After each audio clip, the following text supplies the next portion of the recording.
Hi guys, Mrs. Pike here. I'm going to read for you today Too Many Tamales by Gary Soto and Ed Martinez.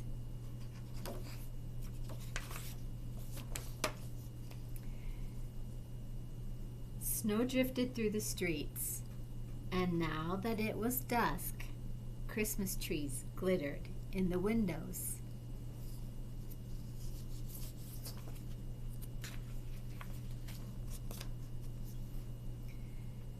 Maria moved her nose off the glass and came back to the counter. She was acting grown-up now, helping her mother make tamales. Their hands were sticky with masa. "That's very good," her mother said. Maria happily kneaded the masa. She felt grown up, wearing her mother's apron. Her mom had even let her wear lipstick and perfume. "If only I could wear Mom's ring," she thought to herself.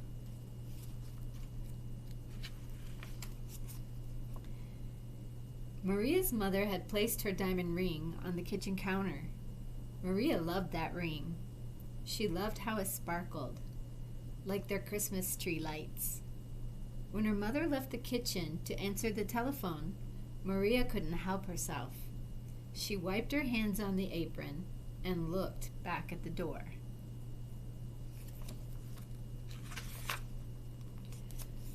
"I'll wear the ring just for a minute," she said to herself. The ring sparkled on her thumb.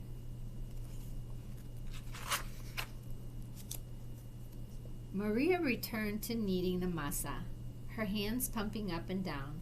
On her thumb, the ring disappeared, then reappeared in the sticky glob of dough. Her mother returned and took the bowl from her. "Go get your father for this part," she said.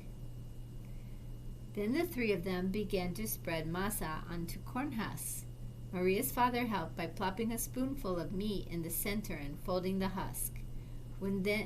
He then placed them in a large pot on the stove. They made 24 tamales as the windows grew white with delicious-smelling curls of steam.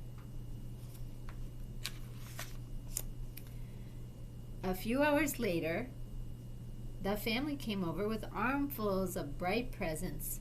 Her grandparents, her uncle and aunt, and her cousins Dolores, Teresa, and Danny. Maria kissed everyone hello. Then she grabbed Dolores by the arm and took her upstairs to play, with the other cousins tagging along after them.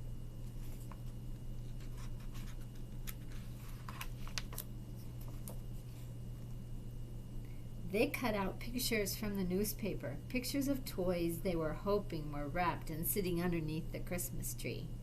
As Maria was snipping out a picture of a pearl necklace, a shock spread through her body. "The ring!" she screamed. Everyone stared at her. "What ring?" Dolores asked. Without answering, Maria ran to the kitchen. The steaming tamales lay piled on a platter. "The ring is inside one of the tamales," she thought to herself. "It must have come off when I was kneading the masa." Dolores, Teresa, and Danny skidded into the kitchen behind her. "Help me," Maria cried. They looked at each other. Danny piped up first. "What do you want us to do?" "Eat them," she said. "If you bite something hard, tell me." The four of them started eating. They ripped off the husks and bit into them. The first one was good. The second one pretty good. But by the third tamale, they were tired of the taste. "Keep eating," Maria scolded. Corn husks littered the floor. Their stomachs were stretched till they hurt. But the cousins kept eating until only one tamale remained on the plate.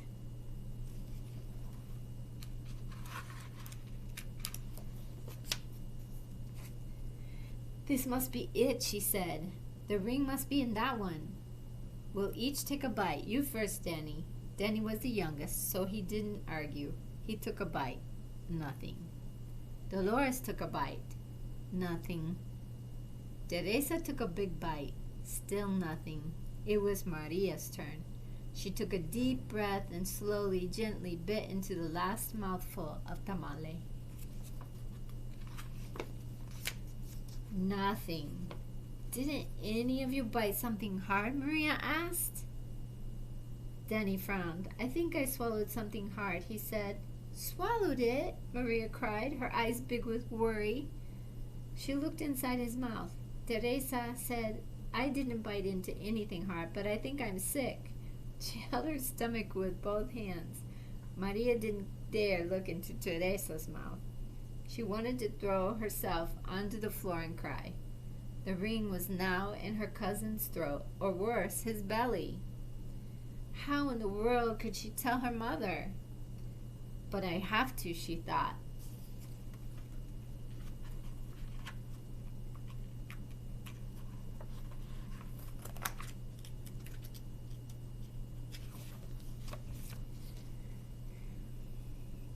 She could feel tears pressing to get out as she walked into the living room where the grown-ups sat talking.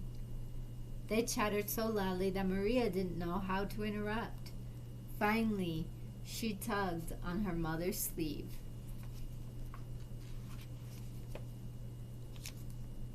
What's the matter? Her mother asked. She took Maria's hand. I did something wrong, Maria sobbed. What? Her mother asked. Maria thought about the beautiful ring that was now sitting inside Danny's belly and got ready to confess. Then she gasped. The ring was on her mother's finger, bright as ever.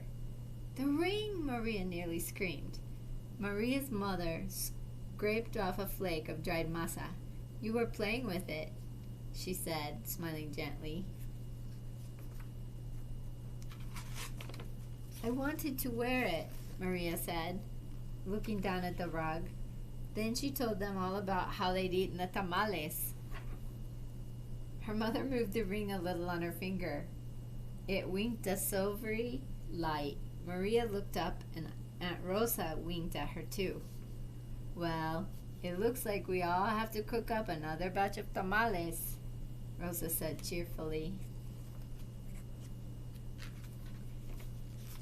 Maria held her full stomach as everyone filed into the kitchen, joking and laughing. At first, she felt like crying as she kneaded a great bowl of masa next to Aunt Rosa. As she pumped her hands up and down, a leftover tear fell from her eyelashes into the bowl and just for a second rested on her finger, sparkling like a jewel. Then Rosa nudged her with her elbow and said, Hey, Niña, it's not so bad. Everyone knows that the second batch of tamales always tastes better than the first, right? When Dolores, Teresa, and Danny heard that from the other side of the room, they let off a groan the size of 24 tamales.